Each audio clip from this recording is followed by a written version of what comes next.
What's going on, Internet? The Black Hokage here, aka TBH. And to be honest, I'd like to welcome you guys back to the Game Illuminati podcast. We are the Enlightened Gamers, and this is episode 120. If you're watching the video version, know this show is available on Apple, Spotify, SoundCloud, and all other major podcast platforms. Also, be sure to rate the show 5 stars on Apple Podcasts, and also be sure to rate the show 5 stars on Spotify. That's right, you can now rate our show on Spotify. Even if you only listen on Apple, if you got Spotify, open it up and please rate us 5 stars. It helps us move up the algorithm. We're actually seeing some benefits from it already.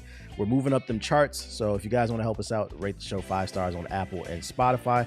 Now, allow me to introduce you to my co-host, the first of which he's gearing up to open the Lion's Den Jr. in his garage. UTX Gamer Flex the Don. Say what up to the people. Man, no, I am not. You better stop lying to these people. It's going to be a copyright in a second. You better watch out, man. I'm not trying to deal with Ace, dog. But yes, we are getting super duper close. I'm very excited. 2022 is going to start off very, very good for your boy. So just all piece of positivity. I just love how the universe is universal. So shout out to everybody who's coming through, listening live. And shout out to the people that will be listening once this goes live on all your favorite platforms. Rate us 5 stars on Spotify. Yeah, matter of fact, before we get to the next co-host, going back to rating us 5 stars on Spotify, when I last checked, we were at like 450 like 5-star ratings. Can we get it to like 1,000? Like we average like 30 to 50,000 listeners an episode. There's no reason why we shouldn't have at least 1,000 5-star ratings on Spotify. Make it happen. All right. So my second co-host, he is one of the developers on Samurai Zero, which you can currently wishlist on Steam. Game Dev Ethos, say what up to the people. What's up, everybody? How's everybody doing? I guess I just wanted to say, how are you two doing today? I'm tired. I just finished my workout. What about you, Jay? I'm good. I can't complain today. Can't complain. Okay, good. I'm tired too, so. Well, you better make sure you contribute your 35%, boy. Not likely. All right, so before we get into today's show, friendly reminder for January 2022. Like, I put 2021 on the damn notes. It's 2022.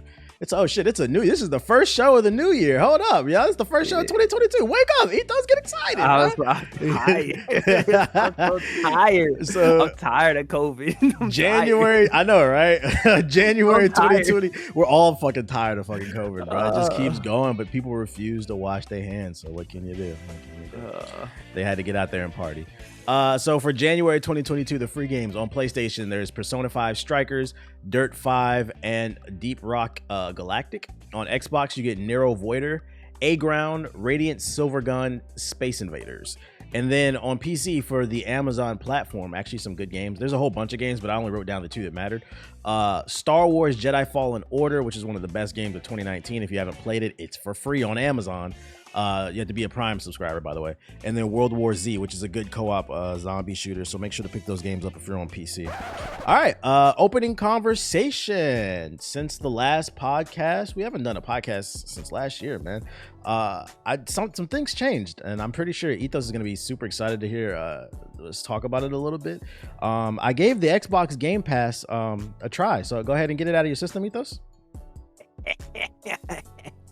That's it. That's all. I'm just so happy that people are finally seeing the light. It took forever. It took years, but we here now. What did you think about it? All right. Here's my experience. So here's how I got into it. How many years has this been of you refusing to give it a try? I'm still not 100% sold on it. Let's get something straight. We're going to get to that in a second. Well, it's about you trying it. Yeah, I'm at least trying it. So here's how I got into it. I ended up getting my little sister an Xbox because all she had is a Switch. And I know my parents be getting tired of like buying games and shit like that. So I was like, why not just get her the Game Pass? And my mom and dad didn't know what that was. Because for people who are listening to this podcast, who operate in the gaming space, whether it's on YouTube, Twitch, whatever, just internet culture, there's a world outside the internet that doesn't read IGN 24/7, that doesn't sit on Twitch fucking all goddamn day. These people, they work their 9 to 5s and all they care about is spending time with their family and, sports or whatever other hobbies that they have, but they're not that in tune. They're aware of gaming, but they're not in tune. So my parents had no idea what the Game Pass is. And I'm like, what? I was like, that's crazy.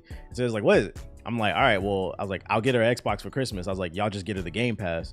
And I was like, it's $10 a month. And I was like, you get like hundreds of games or whatever. And I was like, then y'all don't have to worry about buying. She won't ever be bored. And they were like, that's really a thing. I was like, yeah, it's like Netflix for gaming. I was like, I don't personally use it, but I mean, like, she might like it because y'all don't have a lot of games. So that's what she ended up getting. So I set up the Xbox for them after Christmas. And at first she was kind of like whatever about it, but then once she actually started like utilizing it and I started playing it with her too, like my family's mind was like fucking blown, especially because, and I think this is a new feature. I didn't know this was a thing, but like there's like the cloud gaming inside of the Xbox Game Pass. So like, and it's not one or two games, it's pretty much every game on the Game Pass. You do not even have to download the game. As long as you have an internet connection, you can stream the game and try it out. And then if you like it, then you can download it so that way you get better graphics and visual fidelity and all that other shit. So like that was, in my opinion, that was the thing that impressed me the most. I didn't know that was an actual thing that you can stream all the games. I thought you had to download them. So being able to take those games on the go, obviously if you play from your phone with a Bluetooth controller, that can be a thing if you have a steady connection.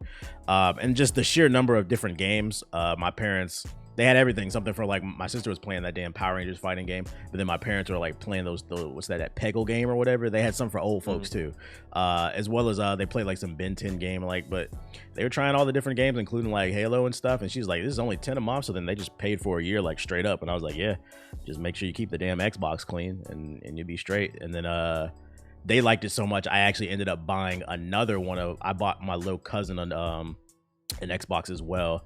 And got him spreading it. Yeah, you know, like COVID. Listen, spreading it. According super spreader over here. According to Kevin Samuels, one of the true indications of a high value man is not just money, but him being generous. Xboxes. Yeah, him being generous with his money. Like that. Him being generous. And my little cousin, he's a fucking nerd too, and he's like the only one on that side of the family like a nerd. So I was like, let me get him the latest thing because I was able to find one for him. So yeah, I sent him one and he got Game Pass. So I mean, it's cool, but like the reason I said earlier that I'm still not 100% sold on it is because I played the majority of the games that are on there. So it's like, but maybe in the next year, maybe I'll find more value in it because I actually subscribe to it on my personal Xbox now. And the reason I did is because it's tied to your account, so I can play it. I have an Xbox at the G4 office, so I can play it at home and I can play it in the office. That way I don't have to be carrying discs, or like the digital games aren't tied to one. Because if you just download the game, buy it digitally, it's tied to your Xbox. But if you get the Game Pass, it's tied to your account. I didn't know that. So if you have multiple Xboxes, you can still run the Game Pass basically. Yeah. Go ahead. Somebody on Twitter, I forgot who it was, but they said something that I think was really good. They said that like originally I think like I was under a misconception that like having an Xbox was pointless, because I was just like, what's the point of having an Xbox when you have a PC? I think I've said this like multiple times over the past couple of years. But now that I got a Series X and I've actually been using it quite a bit. Like I kind of use it as like a somewhere else in the house that I can play it, so I don't have to be at my computer all the time. I could be somewhere else and I could still like play all the games that like, you know, were on my Xbox app or whatever it is. I actually genuinely like it. I like what you said. I like the flexibility of it, like how like it just easily like transfer saves, and there's not any like hard like technical things I have to do. I just play the game and Xbox knows what to do. Like the idea that like I can cloud remote, like so I could be playing stuff on the Xbox and remote it into my PC and continue playing on my PC, or vice versa. I think that's really cool. I mean, you and me, like we've already played, like we've played a boatload of games, but I won't lie, like I have downloaded like at least 20 games on my Xbox Series X that like I just never got a chance to play. And I started playing a couple of games that like I was just going through the Xbox like Game Pass app, and I was just going, just like, you know, like play now. I was just downloading like 20 games that I was just like, oh, I've never played this game, but I was interested in playing it, and I've been like slowly going through all of them. And I'll say like it has like I think given me more of the chance to give a lot of those games that I feel like weren't like high profile releases that I might have missed upon. Like I think Scarlet Nexus is a great example of that. I've been playing Mech Warrior 5 Mercenaries. It's like a mecha game. I saw this game, but I totally forgot about it, and then I saw it on Game Pass, and I was like, oh, let me try it. I put like at least 30 hours into that game. I've been playing that game for like the last week and a half nonstop. I think that's been really cool. And they just put Mass Effect on there too, so like there's really no excuse now why anybody has not played Mass Effect. Like it's everywhere now. So I downloaded it on my Xbox. I'm gonna play like another playthrough of that on there. And I have to say, like, I've been genuinely very surprised by the ecosystem that Xbox has built. And what you said too, like the remote, the cloud gaming too, like that's what you did. Like I downloaded a lot of these games because I went on the cloud and I played them for like 10 minutes and I got a feel for them. I was like, oh, this was actually pretty cool. And then I decided on installing it all like that. And I just downloaded Gears Hive Buster because I didn't play that either, so I got that too, and I'm about to play that campaign. So it's a lot of cool stuff. With the cloud gaming thing, it said it was still in beta, so like I was under the impression that it was only there's a little bit of input lag. I was under the impression that it was only going to be like 1 or 2 games that you could actually. It's a lot, but literally it's like the majority of the games on there you can just. A lot of the AAAs, a lot of the AAAs you can stream. I think there's only like just a couple indies and smaller games that just don't have it, but like a lot of the like high big games, like they all have like. Yeah, when they iron out the bugs on that, that's going to be the. It's going to be good. That's going to be. You can do it on your phone too, because now you have access to all the games, and it's like that was another thing. Like I don't want to sit there and download. Okay, now I can just try it for 5 or 10 minutes. Oh, I like it. Well, now let me download it. It's a new form of the demo disc. Yeah, it's a new demo, but it's the full game. Like if you have good enough internet, you could just literally cloud game the entire thing. Yeah. But if you'd rather like have like just the native quality 4K image and stuff like that, then you could just download the full game if you like it. I think that's like really sick, and that you can also do this on your phone. Like if you have the Xbox app on your phone, you can also like I've done it before. Like I've used the phone app and I've used it to like download stuff direct. Like when I'm not at home or whatever it is, like I'm like, oh yeah, download that. And then when I get home, it's already there. Or I can like remotely like tell my Xbox to remote to my phone. So like if I have a Bluetooth plugged in my phone, let's say I'm somewhere else, I can like play through my Xbox that way. I think that's like really cool. Some really cool stuff. So like I've been impressed. I mean, I've had my Series X for probably shorter than you have, but so far I've been like kind of like, damn, I'm kind of mad I gave you my first one. I should have kept that shit. But oh yeah, no, it's good. If we're talking about like hardware, like and functionality, the hardware, the Xbox Series X is definitely better than the PS5. Like all the games. Oh, you'd actually say that? Oh yeah, well it is spec wise, it is more powerful than the PS5. You can see it in the games too. They do look better. It's just the lack of exclusives on the Xbox. Yeah, and I would say a couple of them. Yeah, and that's what I was gonna say. Like even Scarlet Nexus looks really good on the Xbox Series. It looks really good. Yeah, and this is why I said to y'all, I don't want to stream, my single player games for my PC. I got an Xbox for that. No, I see what you mean, and I 100% agreed. Like I downloaded Greedfall. Yeah, I downloaded Greedfall, never played it, but I've been meaning to fucking play it, and I played it on my Series X, and I was like, oh, this is pretty good. I was just playing Judgment for 2-3 hours for JG. I was playing that shit by myself, and I was like, yeah, this shit looks really good. Like a lot of these games, I feel like I think like because like the PC market's like completely fucked. I'm like, yeah, like the Series X, like it's a really good gaming PC like right now. Like I could play a lot of this shit that like equivalent to my PC, and it'd be almost the same thing quality wise. The only thing I'm missing really is some ray tracing stuff that I think really like my PC could handle better, and like obviously like the ultra wide aspect that like that can't work. I'm telling you, if the Series X could support ultra wide, boy, man, it'd be over. It'd be over. The reason I still said I only got 1 foot in with the Game Pass, I don't know how long I'm gonna like subscribe to it. Is it's gonna come down to the game still. So like I'm enjoying Scarlet Nexus. It is. You were right. It is a really underrated game, and like I need the Game Pass to continue to flood the game. Well, I mean, you're already interested. Here's the thing. You're already interested in at least like Starfield. Okay, well, here's the thing. The gamer, and this is what I was gonna get to. The gamer in me wants to own Starfield. I want to own God of War Ragnarok, Horizon Forbidden West. I want to own those games. But games that I was like kind of on the fence about, like Scarlet Nexus, as long as the Game Passes continue to be flooded with titles like that, or I think that's what would keep me subscribing to it, because then I don't have to pay $60 for that game, and I can try them out. Yeah, I see it as like you just have to do a simple math in your head. This is why I've said like the Game Pass is worth the value like immediately. Like if you play games, it's like a no-brainer for a lot of people, is because if you just do the math on like, if you just look at how many games you spend money on this year, and you just say, all right, if at least they're $60 each, right? If I at least like play like with 5 of these games, not even 5, like if you usually play 10 games a year, if at least 3 of these games are going to be on the Game Pass, it's automatically worth the money, because you're already spending $120 up front to play them, and it's like you're going to get them on the Game Pass day one, like off the bat, and still save money. And on top of that, there's a boatload of those, like what you're talking about, I don't know if I'd give this game a try unless like it was given to me, or like it was cheap, like those type of games too, that I think have been like really big gems. Like I think like I think that's like the big secret of the Game Pass, and I think that's what's kept me on it too. Is been like, as long as they keep filling their Game Pass with games that are like, I don't need the latest and greatest. It's great to have like the latest and greatest coming to Game Pass. I think that's always good, especially all their first party stuff. That's always awesome. But I think getting a lot of those like third party ones too, like those games, like the Ubisoft games, the whatever else, the smaller like independent games, getting those on there, I think that's what gives me. Because like, for example, like Outer Wilds just got on there. I have not played Outer Wilds yet. I've heard it's a fantastic game, but now that it's on Game Pass, I'm like, all right, now I can give it a shot now. I just downloaded on my Xbox. Like, yesterday. I had one of those moments where it's like, I mean, you hear us say it all the time, and like I am conscious of it, but it's like at the same time I'm also conscious of I am a hardcore gamer, so it's like I want to own certain games. But like for a lot of people, they don't give a fuck about that shit. And it's like I had that moment where like I knew it, but then it's like I visually saw it. I visually saw it when I was at my parents' house, because it was like, yo, within like 30 minutes of me setting up the Xbox, she was downloading fucking Ben 10, that damn Power Rangers game. Then she played like Among Us, all within like an hour, and like there was just so much joy in her face. And then like my parents' mind was blown by how much money they could save.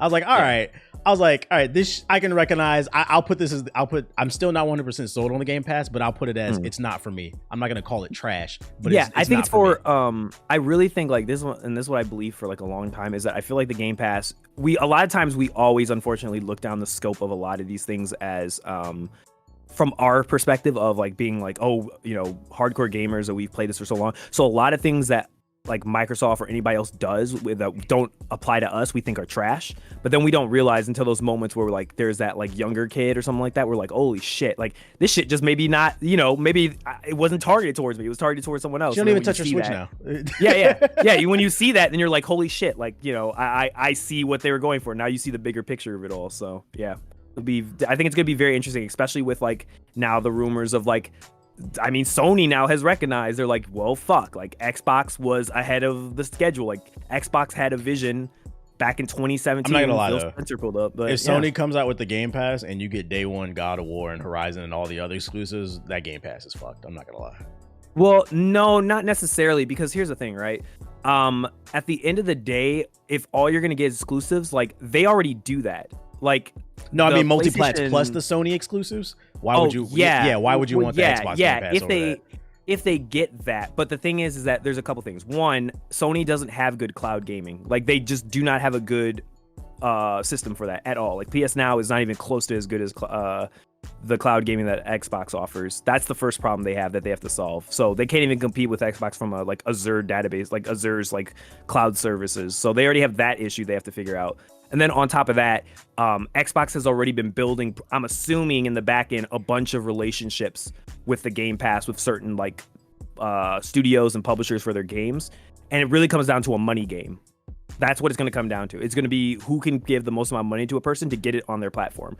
And like, I mean, this is a no-brainer, but Microsoft has infinitely more money than Sony. Like from a so you think that's going to become a thing, or like an era? It'll be acquisition. Xbox Game Pass exclusive, PlayStation Game Pass exclusive.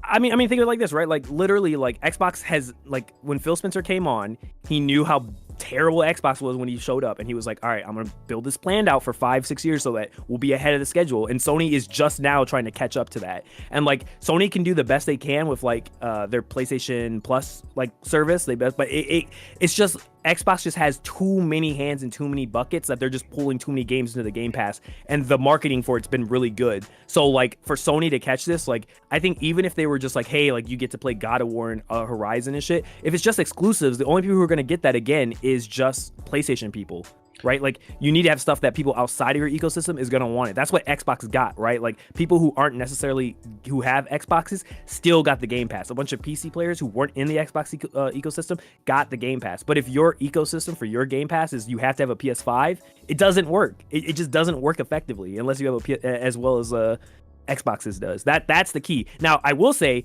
if Sony does put every single one of their first parties and they put it like on PC with their own platform, whatever it is, or on through Steam, then yeah, I would say, yeah, that would definitely mean a lot. But if they don't do something as big to scale as Xbox, and I'm gonna be honest with you, this is just my take, the way Sony has been fucking up their PlayStation 4 to PlayStation 5, what do they call it, upscaling or all those PlayStation 4 games are 4K. Well, not that. I'm talking about like where you have to pay to get the updated version. Ew. For every Think about it. Every single Sony game that has done that has required you to pay money for it. While Xbox has literally been like, nah, if you have the Xbox One disc, you just put that shit in the Series X and it's just gonna fucking work. And on top of that, like if we enhance it and give it extra frame rate, it's just gonna fucking be updated with the game and you're gonna have it. That's the other thing. Like PlayStation, from a money standpoint, they won't do that. So like there's like they have to change their mindset on so many things that I just don't think they'll do. If they do that, they would genuinely surprise me and I'd be like, okay, that you got something there. But if they can't do that, then I think it's just going to be a flop. I think PlayStation is going to not understand what makes the Game Pass or Xbox so enticing, and they're going to make like not a good competitive alternative to it. It'll just be something that like, PlayStation people are just going to get just because it's on the PS5, and that's going to be what that is. So yeah, which is basically PlayStation Plus. It all depends. JG, what do you think? It looks like I'm the one contributing 10% in this podcast. I paid my shit. You had a very, very deep conversation about the Game Pass. I would tend to agree, and like we said on the previous episode, it's also going to come down to price at the end of the day.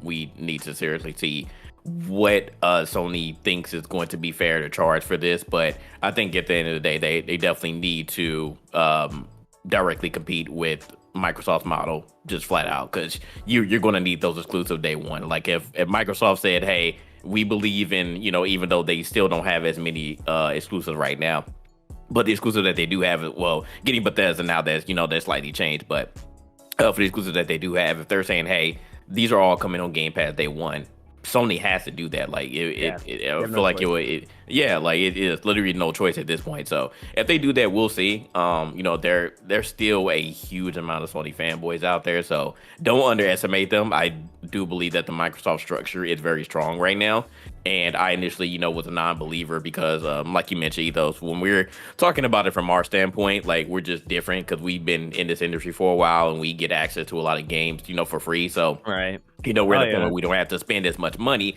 and that's the reason why still at this point, especially with me not having this much time, I don't see the value of the Game Pass for me right now. But that may change later on down the line. But wait till your kid grows older. Yeah. Once I actually get time to go back in my backlog and play a lot of these games that I wasn't sure that I wanted to spend $60 on. So we'll see when it gets to that point. It makes sense for you. Like you have still little responsibilities compared to me, so you have a lot more time on your hands to to play these games that you were kind of on the fence on. But yeah, Sony has to do that. They got to be able to directly compete, and they have the they have the library for it. So I don't see any reason why they wouldn't say, hey, God of War is coming day one. Like if it was available now, they would be like Horizon is coming day one. Like I feel like they would have to do that. So we'll see. It's going to be interesting, but it's also interesting how Microsoft basically forced Sony's hand at this point. And Sony technically tried with their previous iteration, but they didn't have anything that people were like, hey, like I really want to play this PS3 game. I really want to play this PS2 game. Like it wasn't appealing enough. So now that they're like, hey, we're going to rehaul this and we're going to make this, more modern and give you, all the more recent game, not just in our, our PlayStation Plus titles, is going to be interesting to see who wins now the cloud war. The Great War, the cloud war. Now we're going to the cloud. So this is interesting. Yeah, we're past the physical console now. Yeah, like you can still need one, but Ethos, you also brought up a very good point. Which Sony is also trying to get to is the PC aspect, because they're dipping their toes in, but are they going to go all in with PC as well and give the PC people access to this system as well? Because that's where Microsoft also had to beat. They have to beat on mobile, they have to beat on the console, and they have to beat on PC because everybody can use it. It's all in one ecosystem, and it's all owned by Microsoft. So we'll see what Sony can do, if Sony can somehow infiltrate that PC market some more and stop with because right now they're doing like the 1 year, 2 year delays on their on their heavy hitters. So if they can get some day one stuff on this cloud, or just period with these PC games, that they're going to be bringing on here, then I mean, the Sony games they're going to be bringing on PC, then that's going to be interesting too. They're going to have to change that because we're not going to wait 1 year, 2 years, regardless of whether it's a standalone game or if it's on Sony service. That's going to be interesting. Yeah, I'm like the go-to like tech nerd guy in the family. So whenever people call me, I'm not gonna lie, like whoever has like kids, I'm probably gonna be more inclined to be like, just get them to do Xbox with the Game Pass. Like it's kind of hard for me, especially knowing that like people are working with like limited budgets. It's kind of hard for me to justify telling them go get the kid a PlayStation when you can just get them an Xbox Series X and the damn Game Pass. And it's hard as fuck to find the PS5 still compared to Still, Xbox. still. Yeah, I'm able to find those Series S's, no problem. Yeah, like Xbox X, like I was just right place, right time. I clicked it. I didn't have like a lot of the little like lag issues that PS5 does on all their store pages. So I'm not mad at that. I would be inclined to do the same thing. Like this is something that like, damn, like when we were younger, I wish that something like this would have been. I would have went crazy. Yeah, blocked my mind. Like we had to go to Blockbuster, y'all. Like if we wanted to play games that we couldn't afford, like we had to sell our bunch of our old games. It reminds me sell too, our games. It's crazy because like from a content creation space, it kind of reminds me like when I first started creating. Because like in 2022, I said like from like being on the G4 shit, it kind of like I got a little fire lit under my ass, inspired. I was like, all right, I'm gonna get back to my scripted shit. I'm gonna get in my bag for my personal channel. Whatever I don't review on the G4 channel, those other games that I didn't review, I'm gonna put them on my channel. So I was like, but you know what? I was like, I don't want to pay for all these fucking games. I was like, it kind of reminds me when I first started reviewing shit, and I used to use what was that service where you could rent the on disc? live. GameFly? GameFly, yeah. Like the Game Pass is almost like a digital GameFly, where it's like if you want to be a content creator and you want to review games, but you can't afford it because obviously it's expensive, get an Xbox and the Game Pass, and you can start reviewing more games. I was just about to mention that somebody said on my stream the other day, I just saw a GameFly ad and he was like, that still exists. And I was like, wow, I didn't even know that still exists. That service is still here. And I did the same thing when I first started YouTube. I was like, I can't afford all these games. Let me use GameFly, so I can play some of these games and be able to, actually talk about it or do a commentary over it. And that service is still there. I don't know what they're doing, but that's crazy. Yeah, it's still available. So shop now. That's crazy. They're still doing discs. It's not digital. Like they don't have a streaming service. That's crazy. That's freaking crazy. Well, interesting. That was our whole deep dive into the Game Pass. So you win this one. 1 point for Yes, welcome to the Church of Game Pass. 1 point. Will I stay subbed? I don't know, but I am for a month at least right now. But all right, next conversation. That conversation actually went longer than I thought. That was damn near 30 minutes. 35%. That's 35%. Next conversation. I'm glad I did top 5 instead of top 10. We're gonna talk about our top 5 games of 2021. I already did a video on this, so fucking I'm gonna give JG the floor on this one. Give us your 5 spot and why for best games of 2021. I kind of hate this because I was like looking at my list and I'm like, damn, like out of all these games, can I choose 5? Because like there's still so many games that are in my backlog and it's like I hate it. But I managed to come up with the 5. So off rip, like no surprise, Law Judgment is my number 1 this year. And I think that story was even better. You won than your the 5, first one. not your 1. Whatever, just let him do all his 5 and then you do your 5. Go ahead, we can do it that way. Look, light skins don't follow the rules. I'm just saying, he's different. I'm just saying it's my number 1. Look, it'll go through the list. So top 5. So Law Judgment. It Takes Two, even though it wasn't my favorite, but It Takes Two was a really good game. Yes, I did see the light. I played it with Ethos. We beat it on stream. Wait, who's the husband? Who's the wife? Ethos was the wife. All right, go ahead. Fucking but chat. the chat voted. The chat voted. Yeah, the chat voted for him. The chat voted for him. 12 minutes. I think that's my dark horse sleeper. 12 minutes was Word? Is that on the Game Pass? Yes, it is. I might give that a chance after I beat Scarlet. It's a puzzle game. I'm trying to. Like I said, but here's the thing though. Here's the thing. It's a puzzle game. I ain't paying for that shit, but it is on the Game Pass. I have it, and I'm sticking to my word. I'm trying to produce more content, more scripted content. That shit might make you uninstall, dog. I'm not gonna lie. It even pushed my patience. Like that. Well, that's content then, baby. Definitely live stream you played it. I'm less inclined. Look, these Negroes don't gotta donate $100 for them to get an uninstall, and now I got the Game Pass. Chill. Okay. Yeah, that's right. Halo Infinite, because I was convinced after the beta, minus the issue that we're seeing now, and that's still hasn't been fixed. I still think it's a very solid shooter. And then I don't know if I can really add this, but it was still, a very good play. But Final Fantasy 7 Integrate, I actually enjoyed that a lot. That little DLC, even though it was a bitch to try to get on my PS5. This nigga put DLC in his top 5. Oh my god! I'm not gonna lie, bro. I'm not gonna lie, bro. My 2021 was trash. I ain't even gonna front. I ain't gonna act like I played a lot of games. I played games, but I definitely ain't beat them. So I'm not putting them on my list. My 2021 was big trash. We're gonna give you a pass only because you've been building a house and shit. We know you.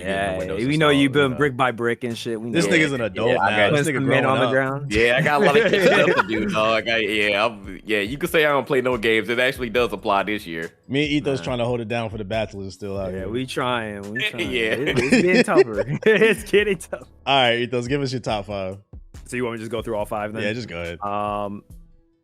Okay, so I had to dead ass like write it because I was research. Like I was reorganizing my list like 3 times in a row. I tried to make a video for this for the top 5, but like literally my render like kept crashing, so I just said fuck it, I'm not doing this anymore. So I had like a whole video done, but it's never gonna see the light of day.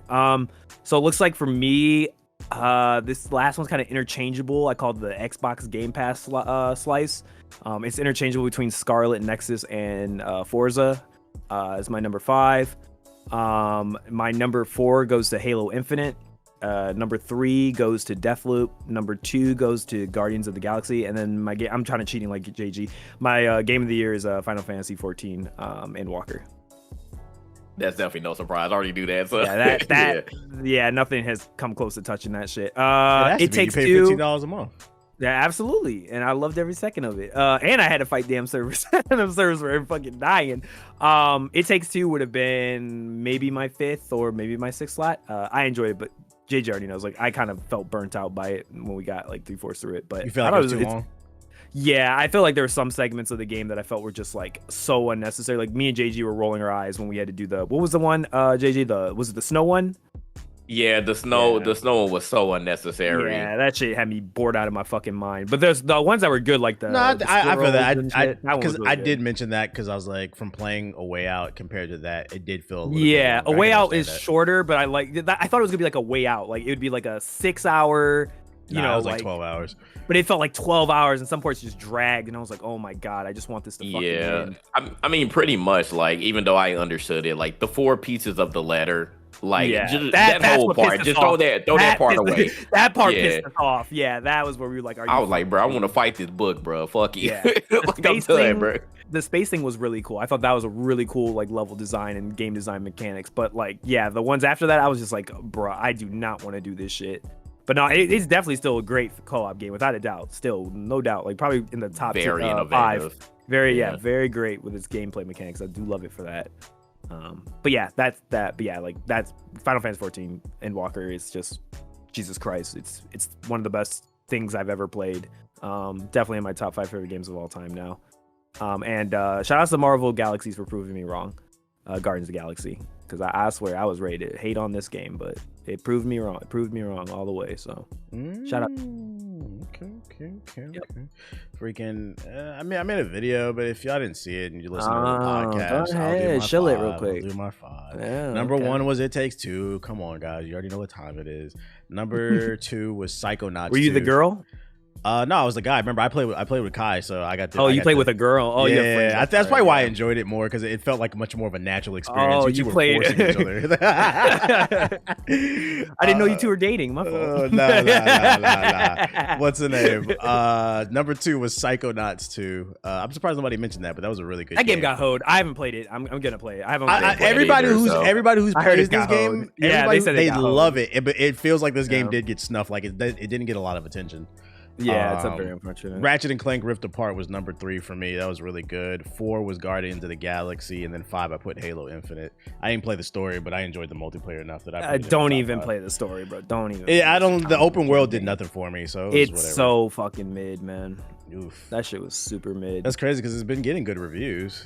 I don't know. Whatever people giving that game high regards was snorting something, bro. 343 just can't get it together. It's not like the campaign's bad. It's just like, I'm talking the pure, like, if you looked up mid in the dictionary, you would see Halo Infinite's campaign. It is so, like, stories like forgettable.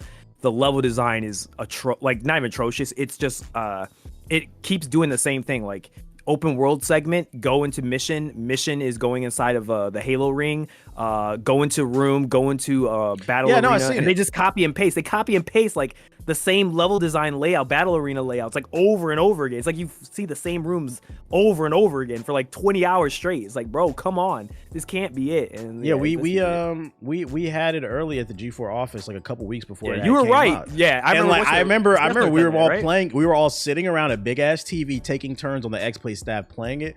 And I just remember playing it for like 30 minutes. And I was like, yeah, I want to play this shit. Yeah. Like, I was like, told me what Sessler was going to give it. And he was like, yeah, it came in. And now I played it. I'm like, yeah, I see what Sessler was talking about. I feel like it might be better once the co-op comes. But like, even still, like, I just don't want it to be an open world Halo game. Like, I'm good off of that. Yeah. It's just it felt empty and hollow. Yeah, it feels very hollow overall. It definitely feels like a game that got rebooted at the last minute. And they didn't have time to like really make it, different throughout the time of the game. Like Mass Effect Andromeda. Yeah. Not as bad though. Not that damn bad. Not as bad. I would say it's just more of like, I don't know. Like it's like, imagine you getting like, okay, this is the best way I describe Halo Infinite. You know when you were young and your mom would tell you to do something before she got back and you'd forget, and then literally she'd call you and tell you, I'm 15 back to the house. You better have that thing done. And you're like, oh fuck. So you start like. You start speed, like just doing it. That's what Halo Infinite campaign feels like in a nutshell. That's actually. Yeah, you said it was take that chicken out the freezer. Yeah, and you ain't do it. And you didn't unthaw it. Yeah, like it was like half unthaughed, and you just threw it into the the oven as fast as you put could. it in the microwave or in the microwave. In the sink and run their water across it. That is literally the best. That is literally the best thing I could ever compare Halo Infinite's campaign to. That's actually a really good comparison. Now, literally, everybody kept saying like, and I haven't heard one person like say otherwise. They're like, this literally feels like it should have been co-op, like not even a single player type of experience. It should have been a purely co-op type of experience. The way that they created the campaign. Didn't FIFA 3 do some like co-op experience back? What was it, 4 or 5? Or was it 4? Was 4 the one that did it? That was the first one. I mean, that was the first one that they had like, pretty much full control on and no budget after that. So yeah, I got to play through 4. Now that I have the Xbox Series X, I can play Halo 5 finally. I've never been able to play that fucking game. So it'll be cool to see how that changes happen.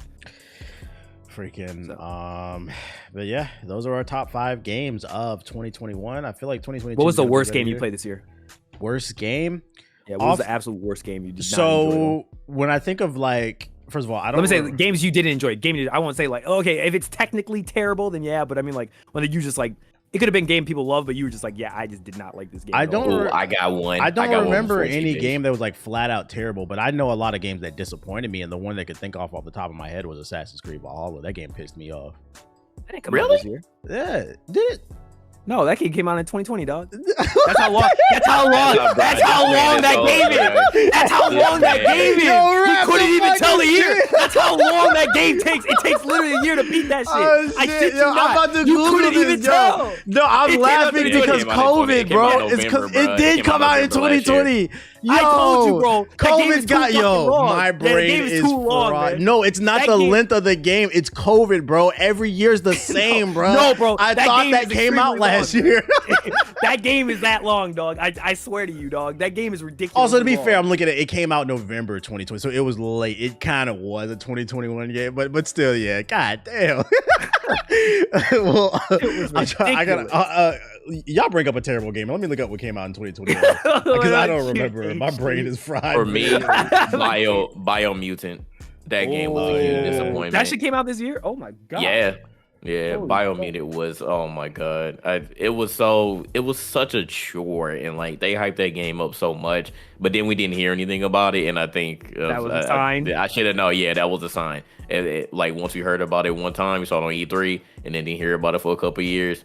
And it came out, it was just a mess, bro. Like it was just, the story was so boring. The open world literally had nothing to it. It was just so dead.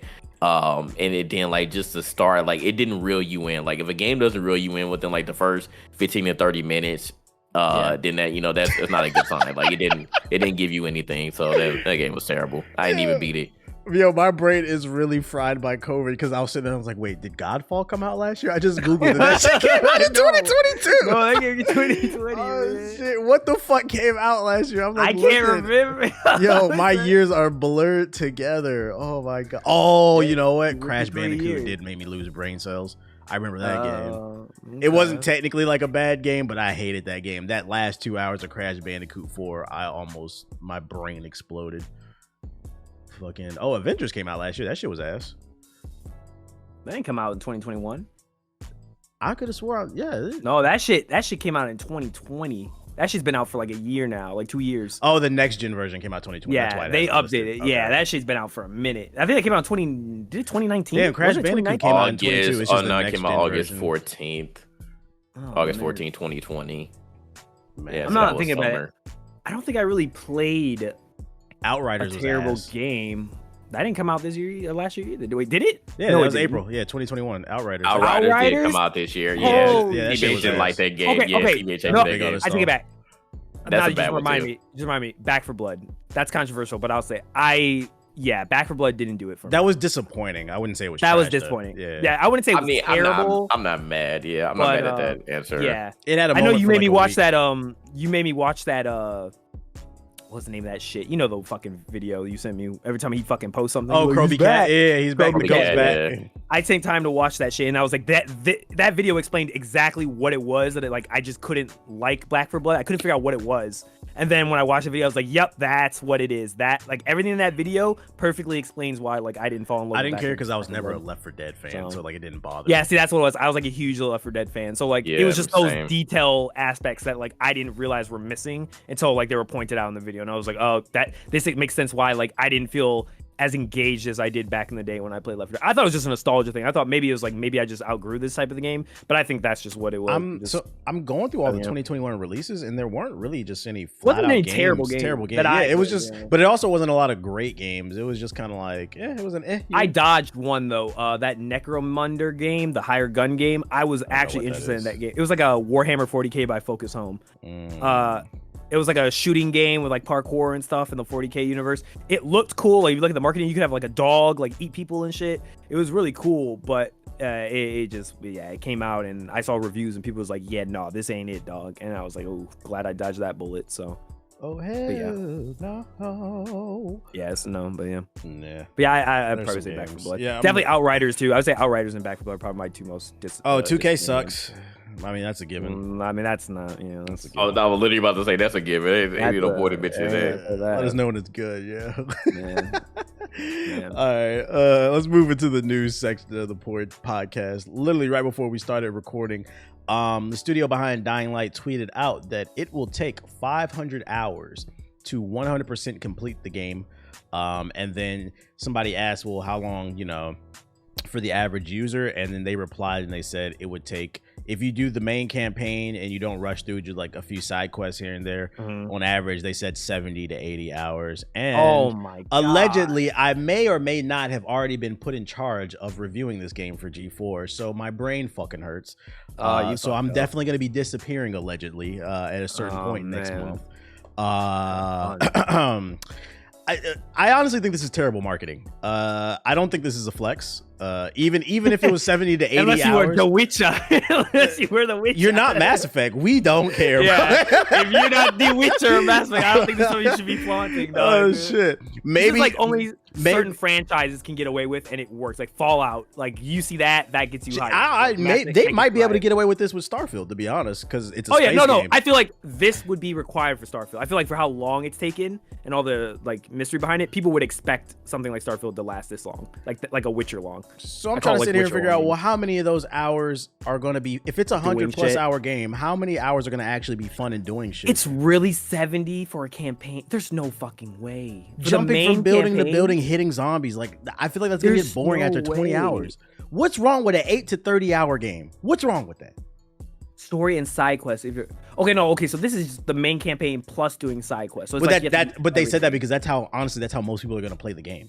Okay, yeah, I'm just like, what's the main story? Just the main story. Like this must be like if you did every single side quest. Like if you had that main story's got to be at least like 40 hours. They said 20 to 30. I seen some. Yeah, I seen some. But here's the thing: you have to do side quests. You have to do them because you're gonna need the upgrades to beat the high. I mean, if they're all fetch quests, if they're all fetch quests, fuck that. You ain't gotta run all that fucking shit. But I'm saying you're gonna have to do some of them because you're gonna need the upgrades to get through the game. You can't just run through the story. Have you played it? I mean, that's how any RPG works, Negro. No, that's not how the first one worked. You didn't need to do all this. You're right. Ace did beat Breath of the Wild in 5 minutes. You're right. you know. I remember for Dying Light 1, I don't think I did a lot of the side quests for that game. I think I just ran through the main mission with like co-op and shit. I'm not gonna lie, I probably will. No, yeah, I like Dying Light, but I don't like it that damn much. Yeah, I think like I have to like love it as much as I did like Mass Effect or Witcher for me to be excited, or Deus Ex or something like that. Like, how many different ways is there to like, bonk a zombie upside the head? Yeah, like you have to have a lot of content for me to get me engaged. Yeah, for it to be delayed as long as it did, and for them to say this, I would tend to agree with Ethos. Like, this does not excite me, and I don't really know anybody who this does excite. I don't care if you were the biggest Dying Light fan. They put out a lot of DLC. They actually, like, I commend them. The studio put out a lot of free content for the first Dying Light, but for me to hear that, oh man, where everything in the game is 500 hours, that just makes me cringe. I don't want to play this. I have way too many other games to play. We literally looked at the list for February. This supposed to come out on the 4th, and then literally 4 days later, Sifu's supposed to come out. Do you think I'm going to be able to beat this if the game is 70 to 80 hours? Hell no. I can't beat this in 4 days and then get to Sifu. No, bro. February is going to be freaking ridiculous. So like, this does not excite me, and I don't even know like a regular gamer who would be excited for this. I think, here's my take. I think Sifu is going to be like an 8-hour game. I don't think Sifu is going to be long. I don't think it's going to be long either, because I mean, I played it, and like based off what I played, it's more of a I think it'd be a short game. It's a pseudo roguelike type game where it's just like Absolver, like with it's more about learning the level and getting better at it each time so that you don't keep dying. From the demo, that's what I got from it, and like but it's not as like hardcore. I enjoyed it. Yeah, I'm trying to think like what other games in February. Like, okay, so like here's the problem, right? Like Elden Ring also comes out there. I already know for a fact that's gonna take me like 40 hours to beat, because I know I'm gonna die like fucking 20 hours of it worth. I like, it has to be like this. Like, the game has to compel me, and on top of that, like, I have to feel like I'm fully immersed in the world. That would make me excited to play 500 hours of it. It's like that's how I felt about Witcher. Like, I enjoyed putting over like 200 hours in that game, because like it was just like, I felt like it was like a second world. For like, I could go there and there's always some cool stuff, and all the content felt good. Like, it was all like really high quality stuff that you could do in that world. This, if it's just like run over and do the generator, you know, like there's a settlement that needs your help, like Fallout shit. Like, I'm not gonna like that shit. I'm gonna be really low key. Like, this is terrible marketing, because like you have so much competition in February, and people see this, they're gonna be like, but I want to play Elden Ring, I want to play Sifu, I want to play Horizon. I'm sorry, Dying Light is not more popular than Horizon. And Elden Ring, I think, is already more popular than Dying Light too. So it's like people are gonna choose that over it. Elden is the most people were burnt anticipated game, and people are burnt. They're not. This game has been delayed so many times. Like, it should have. They probably not came out earlier. This should have released in January. I'm not hyped for it. I was hyped when this shit first got announced. I remember we were all excited about this. We were like, "Yo, this shit looks great." I remember was it Ace and maybe I think it was you, JG. Y'all saw the we interviewed. Yeah, me and Ace interviewed the devs. Y'all was like, "Yo, it looks really fucking good," and like it just kept getting delayed. And I think now it's just like, I just want it to come out. I have like no expectation for this game. They showed that gameplay like a month or two ago, and it did nothing. I was like, okay, cool. Yeah, I was just like, all right, cool. This is about what I expected. It should have released this month. There is literally nothing in January. I feel like if they had done this in January or in December, perfect game to do it in January and transition to January. Or like if this was like dropping in June where there's nothing to play, then I'd be excited about this. But to put this in February with this type of thing, like, nah, bro, this ain't it, dog. Man, normalize banger summer releases. I'm tired of this. We're still doing the same old stuff, bro. Like, cause look at January. Okay, Monster Hunter Rise comes out on the 12th. God of War on the PC comes out on the 14th. I play that too. Tom Clancy's Rainbow Six comes out on the 20th. And Pokemon Legends comes out on the 28th. Did y'all see that Pokemon trailer, by the way? There's a new one? Yeah, bro. It did not. It's looking spooky, bro. Spooky in a good or a bad way? Like, a good way or bad way? Not a good way. Like, you know, I'm not like one of them fucking. I don't give a fuck about Pokemon anymore. Well, you know, I'm not one of these stupid people who bitch about like the graphics and shit, especially about Sword and Shield and animation shit. But I'm not gonna lie, even I looked at that shit and I was like, bro, I've seen PS2 games that look better than this. I'm not even joking. It looked bad. Like, there are like barren, like forest that barely had like 3 trees in the background, dog. I shit you not. That shit did not look good. But Siggy and Stever said they're gonna still spend $60 on it, so we gonna let them rock it since it's good. I'm not surprised. I don't think it's gonna take a lot for them to not play Pokemon. Yeah. I was like, I'm gonna let them take the shot and then tell me if it's good, because I know everybody's excited about this shit because it's different. But plot twist: water beats fire, guys. Fire beats grass. Hey, no, but you can dodge roll. You can dragons now. But you can dodge roll in this game, man. You can dodge roll. It's the Dark Souls. It's real time. It's the dark. Yeah, it's the Dark Souls of Pokemon games. I'd rather play Pokemon. Did you see the trailer? Which, by the way, that mobile version is fire. I'm gonna watch it. I'm gonna watch it. Oh yeah. Look at General. See the shit Dan posted? I shit you not. That's actually the shot of the game. Let me go to General. That's actually in their marketing trailer. Look at that shit. Scroll down. And then compare to damn, y'all talk all damn day. Jump to present. I did see this. Just go to the bottom. Scroll to the bottom. Most recent. Okay, yeah, I see it. Yeah, that shit look ashy. It is bad, bro. It looks like an ashier version of Breath of the Wild. Yes, it looks like someone put a bunch of ashy ass knees on the fucking game, bro. It's a good thing I wasn't gonna play it. It's enough wide open space so you can see all the Pokemon. Oh, man. I knew it was bad for this game because like we had an internal meeting for the X-Play team and like we're like divvying out what games who wants to review. No one wanted to touch it? Yeah, we got the Pokemon Arceus and it was crickets. I was like, that's crazy. Crazy. Who got that? Not Who's me, the Pokemon? Y'all ain't got no Pokemon people in the office? I don't think so. Oh man, that's that's one of the reasons I get all the shooters because we don't got no shooter people. Hold on. Frost didn't want to do it. Like I've seen her like. She's a Pokemon Unite fan. Oh, so she just plays the MOBA. She doesn't care about the. Oh, no, wow, that makes sense. That makes sense because she likes League, so she would naturally like that. Yeah, she would like that as a MOBA too. So that's crazy, bro. That's wild. Holy shit. I'm curious to see the reviews on it. If it gets good reviews, maybe I'll consider it because they are trying something new. They're trying something different, and I'll give them that. Yeah, but like I still want to see what the people is. What's the general consensus? Before I touch what's the streets say? Because I'm definitely scared of it. It's definitely looking a little spooky right now. Sorry, I just went off topic. But that was just a little side note from. You fine. We're on the subject of Nintendo anyway with the next topic. Perfect. Good. So it was trending just yesterday. Mario Kart 9 is reportedly, and this is a rumor, it's not confirmed, but it's rumored Mario Kart 9 is in active development, according to an industry analyst. Industry analyst from GameIndustry.biz said, "I'm aware of Mario Kart 8 Deluxe is still selling very well on the Nintendo Switch, but Mario Kart 9 is in active development, and it comes with a new twist. And Nintendo could tease it this year." So the reason I put this in the notes is because I mean Mario Kart is obviously the GOAT, it's the godfather of the kart genre. But what do you guys want to see? What do you want to see from Mario Kart 9? Let's pretend like it is confirmed. What do you guys want to see from it? NFTs. All right, get out of here, JJ. You lie, bro. Cut it out. NFT carts. I want to see it. God. I mean, I would love to see like the double dash element come back in some form or fashion. Like it doesn't have to be the main aspect, but like you should have the ability to like run double dash if you wanted to. They said this is a brand new mechanic, like it's never been in the.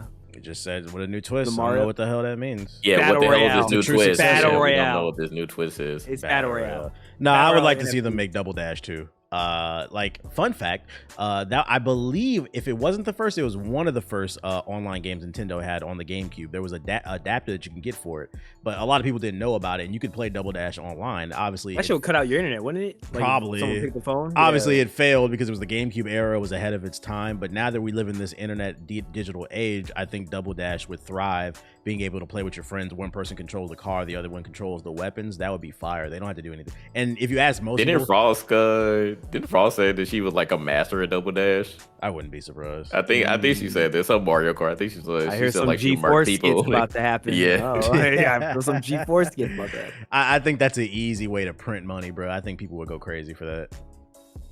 Yeah, so we'll see. Yeah, I don't know what this new twist is. Now here goes a new twist. They're going to make it so that you need a separate Switch in order to switch for Double Dash. You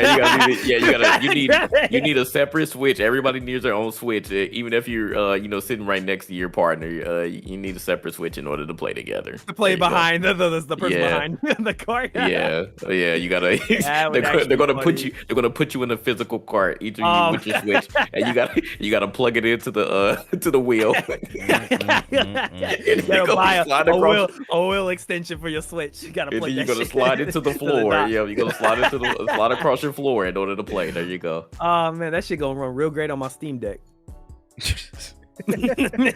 Sensational. So yeah, look, I don't want to say look out for that because it's not confirmed, but don't be surprised. I'll say, don't be surprised if we get a Mario Kart 9 announcement sometime this year.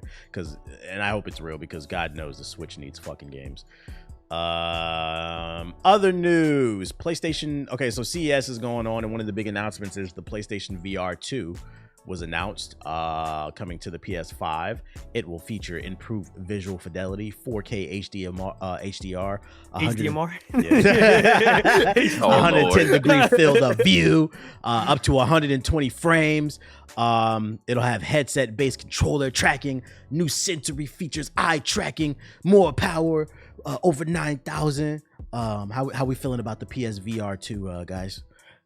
It looks cool, I guess, from a technical standpoint. This is the most powerful VR, I think, right? Headset. I always said if VR is going to go mainstream, I think it's going to be through console. And I think now we have the power with the Xbox and the PS5. Yeah, to be able to do it. Yeah, it just needs that killer app. Like, it sounds like this is going to be a big upgrade. My only problem is they announced all this new updated power. And I think it only runs off of one cable. So there's not going to be a lot of cables. Oh, but then, that's good. But then what did they show? A new Horizon game, which you thought would be exciting. But it's like an on-rail shooter. I'm like, all right, bro. Nah, that's a fail. They need to make games like the Half-Life game. That one, people. I'm still trying to get my hands on a. I'm gonna get my hands on VR or whatever. Yeah, everybody tells me that's like the best VR game of all time. Like, damn, I so forgot good. about that game. Yeah, people said it got robbed because it was a VR game, but people said like that was genuinely one of the like most innovative games they've ever played. So I was like, damn.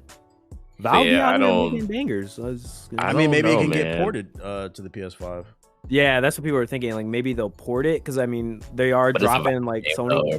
But I mean they're dropping Sony games on Steam, so maybe they'll do like a cross collab and bring Alex over to the PlayStation. I mean they did it with remember the Orange Box? They did that and brought all their Valve games to the Xbox. So I mean, who knows? Oh, I didn't know that. I mean, no, you're right. They did do that back in the day because that's how I got to play TF2 for the first time.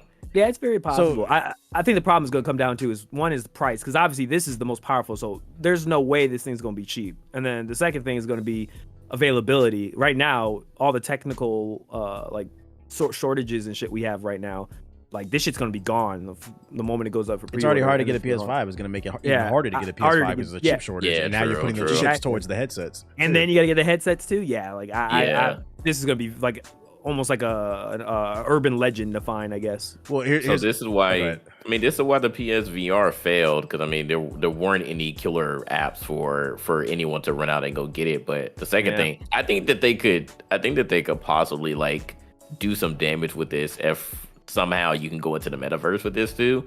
Because that stuff, man. No. If they bring back PlayStation Home, motherfuckers will go crazy for that. I don't think. No, they would. No, this stuff is crazy. I will be trolling in there. What are you talking about? I mean, I know it's a joke. I know it's. They a joke already to have that shit with the VR chat. Like that's already. Okay, but that's PC though. VR chat for console, where it's accessible. Console, yeah. I mean, okay, so here's the thing, right? I don't think VR gets big off this. I think VR gets big off of decentralization. Like, I don't think VR gets popular when you lock it down to one platform. I don't think that's not how VR is going to get like popping. You need to make it where it's like how the Xbox Game Pass is. You need to make it where it's available and it works on everything as possible. Like you can do it by itself. It can be plugged into a computer. It can work on a fucking PlayStation. It can work on an Xbox. Like they need to do that. That is what's the key to keep like in my opinion, to keep VR like to what you're saying, like mainstream appeal. That's what it needs to have. That's the problem it's always had. It has too many walled gardens that prevent people from getting access to it, and they need to tear down as many gardens as they can if they're gonna have it expand out. A metaverse thing that's just PlayStation based, I don't think is gonna be the killer app. If they had something that connected everybody to everything, yeah, that would then be something I think would work. No, I mean, it doesn't have to be PlayStation based. I mean, that would be what Sony would be wanting to do because they're Sony. But no, I'm talking about like if they can get into like Facebook's metaverse, like if they can somehow do that, make that compatible with this headset as well, like so they can just all integrate with each other with all the Oculus people who are playing. I don't know if Sony would want to do that with Facebook. Have you seen the conspiracy? Have you seen this like conspiracy going on, bro, of all these people buying Quests? Have you noticed that shit? Bro, I literally tweeted about it yesterday. I said, did you really? Did everybody get an Oculus? It's because hold on, dog? it's because I think people are starting to wake up, and this is my criticism of Everybody Facebook. got a Quest. I don't think Facebook has done a good job of marketing the Quest 2 because it's only like $300. It's not that expensive. It's dirt cheap, yeah. And then you get it's all built into the headset. You don't need a PC, so the marketing on that has been terrible. That's why I bought a Quest 2. It is a good headset. So that's why I think you see a lot of people getting it for Christmas because people are starting to wake up to what it is. Oh, you literally install the games in the headset. It has the memory, But can it handle like? Is there like a power limitation of like what? Yeah, there is. It's good. It's good. But if you want the full power, you got to hook it up to the PC. But the thing is, it's good enough. It's good enough though. Like I could play like Among Us VR on this, but like probably nothing like Walking Dead, Saints or something. Like I wouldn't be able to play like a high quality. No, you could literally play anything in the library for the Oculus. What about, it's like, just Steam, though? it's probably gonna like lower the resolution a little bit, like the graphics. Right. What about like Steam? Like, is there any like limitation to the amount of? See, I never. Can I plug any Steam game? I've never used my Oculus with Steam. I always stayed within because Oculus Rift it has its own app, so you know what games are compatible. So I always stayed within their ecosystem. Oh, okay, but you can break out of that, right? Like you're not stuck in the. Yeah, you can. You can go to Steam though. Yeah, you can. Okay, that's good. I might low key pick one up then. Business expense for Samurai Zero. So yeah. Yeah, it's honestly not bad. And I think people are just waking up to that. But going back to the PSVR, we need a Facebook or Meta plug. We can get some for free. Yeah, I want to turn to a reptile too. Freaking the problem I think also was not just being able to find it, but I think the biggest obstacle Sony will face is actually Sony itself. They love to implement new peripherals and then not support it like 6 months later. So like not only they're going to need killer apps, but they're going to need consistent killer apps. I mean, look at the PlayStation Vita. It's not that it was a bad platform. They didn't support it. I mean, look at the PlayStation Move. The PlayStation Move has become an accessory for the PSVR. But originally people forget it was its own platform. They didn't support it. So it's like they gotta stop making toys and make something to actually some games to run on them damn toys, basically. Well, the good news is even if Sony doesn't support it, I remember the PlayStation VR, right? They supported that for like 2 years, really, after they dropped it. I don't even really remember no games coming out on that thing. They dropped the Batman Arkham one was like a exclusive for a long time for them, and then they dropped there was like a heist game and there was something else. Like there was like at least I say there's like 10 games that were like welcome to CS they built out for this. And then after that, they were just like third party do something, and they were just like, oh, they're not doing nothing. All right, go kill it. But the thing was that the PlayStation VR could plug into the PC. Like you could get it to run on PC and play Steam games. So if you couldn't get your hands on an Oculus Quest or something like that, you could go and get a PlayStation VR because like no one was buying them. So they were a lot of times like GameStop was like selling them dirt cheap and getting rid of them. So PC fans, like PC players, were like, oh wait, we can reverse engineer this to get working on PC. So they would buy it and then they plug it into their PCs and use it. So like I know a couple of friends who actually bought PlayStation VRs just for their PC. They didn't even use it on their PlayStations at all because of how I didn't even know that. Yep. Wow. Okay. Yep. So like even if Sony doesn't support it, just the power it has, if they do the same thing and they get it to work on PC, then it works. The PC players will use it for PC stuff. So. Oh well, shit! Forget what I said. Then yeah, I think this might actually be a hit. Then if people wake up and realize that hey, I just don't need to use this on my PS4 or PS5.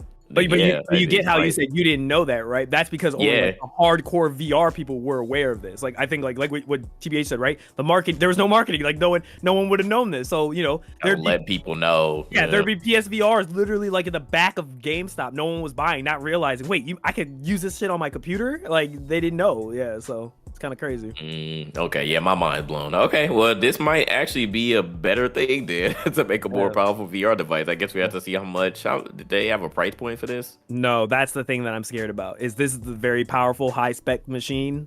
That's where I'm concerned. I think the price is going to be like $500. Because how much was the HTC Vive when it came out? Because that was the most powerful headset. It was. I got that like one. $800, it was $800, bro. It was $800, so it might be $500-$600. Yeah, I think this one might be $500 or $600. So they hit like in the middle. Because I think the VR, the original one was like what, $250? $250? Yeah, it was like $250. Some prices are coming down. Yeah, so who knows? VR's on the COVID will screw everything up. VR will. But I remember we had this conversation like back when the original Oculus and HTC Vive came out. I was like, we're not ready for this yet. Like, I gotta give it another 5-7 years. And now here we are. Like we're 5-7 years down the road. And now I see everybody has Oculus Quest 2. Yeah, so I think we're finally getting to the point. And I think NFTs have kind of pushed this as well. Because now, like, everybody's buying NFTs left and right, but they had nowhere to actually showcase these things. Now they can in the metaverse. And like when you build more spaces like that, then people are really going to find innovative ways to, showcase their projects. Imagine being able to load your NFT art into PlayStation Home. That's going to add value to it. Yeah, no, for sure. So, I mean, there's that. Sony on the move with the PSVR. Speaking of on the move, they also announced during CES Sony they are working. I'm mad I did the sound effect. That was a nice transition sound. Yeah. Speaking of on the move, Sony announced at CES 2022 as well as they are working on their own electric vehicle. They actually started their own mobile division called Sony Mobility, and they're working on an EV being dubbed the PlayStation car. They didn't call it the PlayStation car, but people are calling that because, and I quote, during the reveal of it, Yoshida said it has been developed on a foundation of safety, adaptability, and entertainment. So one of the 3 pillars of this car is entertainment. So people were like, oh shit, it's the PlayStation car? Like, how many accidents y'all think this gonna cause? Does it have autopilot? Is it controlled by the PlayStation 5? No, it'll be funny if this was the easiest way to get a PlayStation. Like they built the PlayStation 5 hardware. No, it will, because look at this barrier. Like this, how much you need a lot of money to get this. Yeah, that would be a $100,000 car, probably $70,000. Oh, this is gonna be a straight flex. Oh, y'all niggas don't got the PlayStation car? What y'all broke? That's so broke to me. Shit, we was riding. No, but I see what's going on, man. Like everybody's about to try to catch up to Tesla and what Elon is doing. So I'm not mad at them for getting into the car market with this, because I honestly want to know how much it costs. Like I'm genuinely interested now. I'm watching this now, just so I understand this. Is this legitimately like a Sony PlayStation car, or is this like a we have a car manufacturer making cars? No, it's its own division. It's literally called Sony Mobility, but it's being dubbed. People online were calling it a PlayStation car because they said one of the 3 pillars of it is entertainment. So people are trying to figure out I mean, personally, I've never heard that. So is it confirmed there's a PS5? No, that's the joke. Oh yeah, like just for clarification, I was it's not literally a PlayStation car. Dog, I was dead ass staring like, where's the PlayStation 5 at? Like, no, it's not literally. Take it out? But if you search, like, look at the articles, because I didn't change the article out. Hold it, let me change it out real quick. If you look at this article, even in this article on Forbes, there's everybody's speculating that gaming is going to be a big part of the car. So like, will they put it maybe under the hood or something, and a PS5 controller can connect to it and you can play it on the monitor or something like that? That shit would be kind of fire while you charging your car. Yeah, because I remember when I was younger, it wouldn't make sense to not have it in there. Like if it's you're already spending a lot of money, why not throw a $700? And to play devil's advocate, that's also people like. There was a point in time, everybody, where PlayStation was not the biggest thing. I mean, the original PlayStation, it was a success, but PlayStation 2 is what took them to the next level. And people forget the reason for that had nothing to do with gaming. It was because it had a DVD player in it. And back in the day, DVD players were super expensive. So when you went to the store, he was like, oh, well, I can play games and play the DVD. Let me get that. So maybe they're trying to go even full circle, take it to the next level with like a car. We're like, oh, well, one way we can get people more into the EV market is maybe if we, put some more type of entertainment into our car to differentiate it by combining things. I don't know. This is just me speculating. Nothing confirmed. Do you imagine if like somebody literally breaks in your car just to take your PS5? What? You mean just take the car? Oh Lord! Just take the car. They leave the car. They just bust the window to take out the PS5. Like they ripped it. Like how back in the day they would rob when they'd steal like radios out of cars. So they'd rip your car system. They take your car. They just rip the PS5 out. Like what a dummy, bro! Why don't you just take the whole car? You just gonna my sound system? Like Jesus Christ! You just gonna take my damn fucking PS5 out? Negroes, bro. But I mean, my kid needs a Christmas PS5. Nah, but we're gonna see, and that's a very good point. Actually, now that I think back on it, I think the PlayStation 2 was my first DVD player, so you're right. Mine was too. That's literally the reason it killed the Dreamcast. I think the Dreamcast would have been okay if it had a DVD player.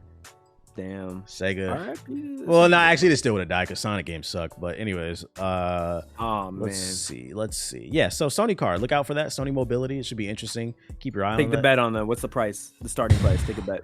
It's no way this car is not at least 80,000, but I wouldn't be surprised if it's 100. Because I think for the car, I would say like on the low end, maybe 65, but that looks more like that car looks more Luxury. comparable to like the Model S. And the No, Model S it's is like 75, 80. It's an SUV. That first car is an SUV, so that's like gonna be like the Model. The first car, the white car. I thought the white car. I thought it was they're like both car, SUVs. Then they brought out the SUV. No, ain't no way this is an SUV. This is an SUV. That look like a car, bro. That looks like a car, dog. This does not look like an SUV. Maybe I'm bugging. Sure? Maybe only one of them. I definitely Look remember at the video, bro. The white one SUV. looks like a sports car. Yeah, it looks like a sedan. Okay. Yeah, the gray one looks like a sedan. The gray one's SUV. Yeah, or not yeah, white sedan, gray SUV. Okay. Well, yeah, I would say the SUV. I would say the SUV has to be like on the low end like 85, and on the high end like 100. Well, the cool thing is, hopefully COVID disappears. I'll be able to check this car out whenever COVID disappears. That'd be nice. Yeah, but no, I'm genuinely interested though. I'm interested now in the EV market because I know that is the future. So I want to see. I sold my Sony stocks. More companies do this. Might be time to buy back in before these cars come out, because I know you need before they start buy it. Hey, well, be careful, man. If they announce it can autopilot, be careful, bro. Them stocks gonna crash the moment one of them cars crash. It's inevitable. Man, somebody told me Lizard Squad gonna hack my car. I was like, don't say that, bro. Oh man, yo, can you imagine? Can you imagine if it's like powered by the PlayStation Network? The AI. It'll be the worst thing ever, dog. It's literally the worst thing ever, man. I'm just laughing. Like, I forgot about Lizard Squad even bringing that shit up. Yo, that was a dark era in gaming. That was dark. Them niggas fucked the Christmas up for like three winners in a row. That shit was. Them Lizard Squad goofies fuck with my Xbox again. Do you remember? Snoop got mad and like a bunch of people was like, "Yo, fucking Lizard Squad." I feel like they need their own documentary, bro. Lizard Squad fuck 3 winners up, bro.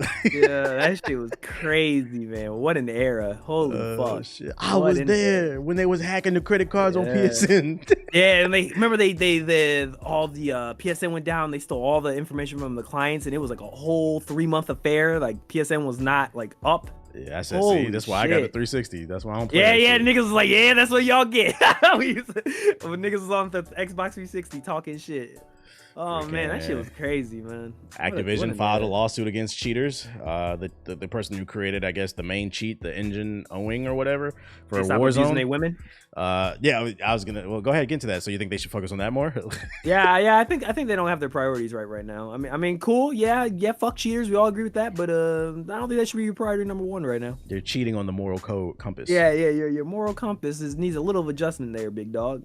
Yeah, I don't have any hot take on this. I don't know if you're a Warzone player. How about SJWJG? Yeah, what about you? I mean, yeah, I agree there that I'm focused on the right things right now. Oh, actually, no, they are. They're focused on the right things because this is what, makes their money. This is their breadwinner. And, it's been a lot of their, long-time Call of Duty fans and it went over to other games like Apex. We call them the Call of Duty Warzone refugees. So they went over to Apex. So they need to find a way to get them back. And the reason why they left is because all these damn cheaters and hackers. So Activision was like, we need to do something. So now here come the lawsuits. Once they find out who did it or who's the main person, and now they gonna get them. So we're gonna see what happens with this. But I guess about time. I don't know how much evidence they need to rack up in order to do this. But yeah, it's definitely a long time coming with this because it's been pretty rough for all the Call of Duty people trying to play. For sure. I'm actually mad I just realized I should have put this first above the lawsuit thing, the notes, because gaming has been bad because it falls on what EV is. But Tesla, oh damn, the Federellis did an investigation on Tesla. The Federellis, yeah, and they found that it's fun fact. Here they are. This is gonna be some mind-blowing shit. But the feds say it's dangerous to play video games while driving your Tesla. For those of you unaware, you can play games on the Tesla's little iPad thing. No way. Wow, so that's bro, you serious? Yeah. How do you guys feel about that? Do you feel like drivers should keep their eyes on the road? You're telling me the government is limiting my rights as a U.S. citizen? First our Teslas, then our guns. Our video games are getting attacked. Yeah, they're attacking my video games. I wanted to play Subway Surfers. This is unacceptable. I should be allowed to play Call of Duty while I'm driving my Tesla. Yeah, so I mean, just be aware of that. You can't get in trouble with. Wait, the so law. like, what's the rule here? Like, what are they saying? Like, I can't You're not allowed to put like video games into your car? Is it just when the car's driving. moving? Yeah, I when can't. you're moving. Well, what if I got a passenger that wants to play The Witcher 3 on my Tesla? Well, obviously, if your hands are on the wheel, you're not playing it. It'd probably be somebody sitting. You don't know that? You're right. You're right. The government is taking our rights. The government's lying. I don't care. I don't do that shit. So like, it's whatever. I've never wanted to play a damn game in the car. Like, whatever. It's funny because this article legit says like you could only play it when the vehicle was in park, but it was like prior to that, it was like even if the game was being played by a passenger and you were driving, if you were actually the car was in motion, they said it may distract the driver and increase the risk of a crash. So no, the passenger can't play. Oh, so the passenger can't play. Okay, cool. No, they also can't play. So not this Oh, was that's America. trash. you can only play when you're in park. Yeah. so Yo, the I passenger thought this can't was even land play. of the free. What the fuck? My This is God. terrible. Yo, we Storm need the to Taking our Capitol. goddamn rights. Yo, man. we need to go to the Capitol and demand that this gets changed, man. Maybe we might, Hey man, raid the Capitol. it's- Y'all, you down? We're a year away. We're a year away from what happened. So Yeah, it's been a 1-year anniversary. Y'all wanna I just like to take a storm the moment. Capitol again, boys. y'all wanna storm the Capitol again? I just like to take moments like this to reiterate how much of a blessing it is to like live in the first world, and just to show how far technology has come. Because I remember when I was a kid, I remember after the first time I beat Ocarina of Time, I said, wow, this game is amazing. It would be cool if I could play this on my Game Boy. Not only have we surpassed that, like, nigga, you could play that shit in your web browser. I don't know if y'all know that. Shit on your phone, bro. Yeah, you can play that shit on your Crazy. phone, on your web browser. You don't even have to down. Now we've reached a point to where you can play games in your fucking car, and it's built into the goddamn car. Like, we've become like spoiled. It's just a blessing. You know what's next? Stop right? driving while you play the damn game. We're gonna be able to play video games while we're walking. Watch. Yeah, with the because you know them Apple glasses coming. Yep. Mhm. And implants and shit. Yep, watch. Mark my words. Deus Ex, And contact eyes. Yeah, Deus Deus Ex. We can have the Adam Jensen glasses off the side. Shit, gonna be That on my shit is so Cyberpunk, hard. yo, my Rockstar yeah, shit. Cyberpunk. Oh yeah, freaking Johnny. And speaking of capping, E3. They're hiding behind the guise of COVID-19. They recently announced that they're going full-blown digital in 2022. In a quote that they released to the press, they said, due to ongoing health risks surrounding COVID-19 and its potential impact on the safety of exhibitors and attendees, E3 will now not be held in person in 2022. The reason I said, speaking of cap, is because E3 is a dying platform. Everything's going digital. There's PlayStation State of the Play. You got what's the name? Only people who's really what was it? Nintendo's Nintendo Direct. The only people who really still showing up was Microsoft, and then like smaller like indie titles and shit like that. So it's like E3 was kind of already out of the door, and it's like now you're saying, oh, we weren't gonna do it because of COVID. Are you sure? We're Financial joking, reason? bro. Yeah, sure. Do you guys care? E3. I feel like we do this story every year. E3's dying. E3's dying. E3 caught COVID. Oh. Oh man. But speaking of this though, like, did you see the pictures of CES this year? Nah. Nah. Oh was it my empty god, and shit? it's barren, bro. Yeah, it was empty again. So like, even though we're saying that this is an excuse, which very well might be, I don't even want to see like any pictures of like people potentially going to E3 in person, like if they did want to pisses open it you up off? this year and just seeing a barren wasteland. Like it would be honestly depressing because E3 at one point in time was fun as hell. Before the whole situation where everybody was getting hacked and their information was getting pulled, because that was like kind of the start of like like forget that this is serious. Like I don't even know if I even want to go because my safety might be in danger.